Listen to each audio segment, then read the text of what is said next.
ഒരിക്കലും കുഫ് വെക്കൂല. എന്റെ വകല്ല, ദാ ഫത്തുൽ മീനിലുള്ളതാണ്. മുബത്തദി വിദേഹത്തുകാരൻ സുന്നിയത്തായ പെണ്ണിന് കുഫ് വെക്കൂല. കുഫ് വെക്കാതെ അങ്ങനെ കല്യാണം ശരിയാണ്? അപ്പൊ അതിന് പറഞ്ഞു, ഉസ്താദേ നമ്മളെ കുട്ടി ഓനൊക്കെ ഒന്ന് പഠിപ്പിച്ച് റെഡിയാക്കാൻ ഉഷാറാണ്. 2 മാസം കഴിഞ്ഞാൽ അറിയും.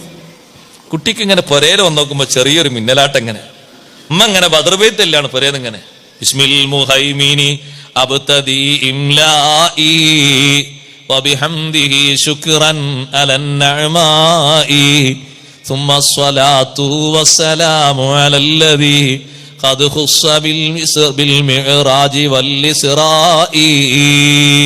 അങ്ങനെ അങ്ങനെ ബദരീങ്ങളെ ബൈത്ത് ഇങ്ങനെ ചൊല്ലിയിട്ട് വബിഹംസത്തൽ കറാരി അമ്മിൽ മുസ്തഫ അസദില്ലാഹി വ സയ്യിദി ശുഹദാഇ. മാനടുത്ത് പതുക്കെ മോള് വന്നിരുന്നിട്ട് പറഞ്ഞു, കല്യാണം കഴിഞ്ഞിട്ട് 2 മാസമായിട്ടുള്ളേ, പതുക്കെ വന്നിട്ട് ഉമ്മ ഖുർആൻ ഓതിയാ പോരമ്മ, അതല്ലേ കൂലി കൂടുതൽ.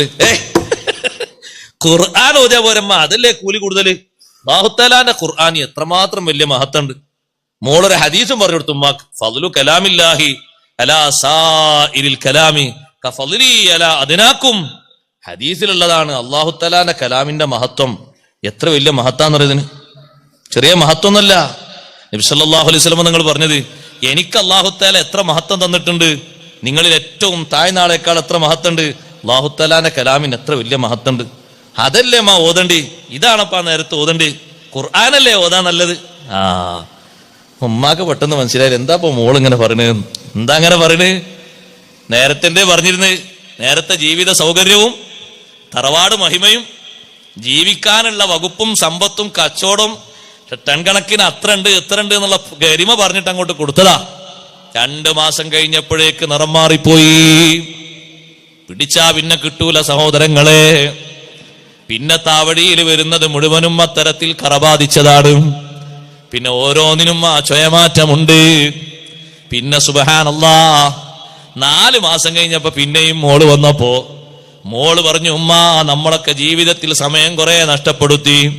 എന്തിനാ നമ്മൾ വെറുതെ ഈ വീട്ടിന്റെ ഉള്ളിൽ വെച്ച് എന്നെ നിസ്കരിക്കുന്നത്, ശ്രേഷ്ഠമായ പള്ളിയിലില്ലേ, സുബഹിക്കെങ്കിലും ഒന്ന് പള്ളിയിൽ പോയിക്കൂടേന്ന്.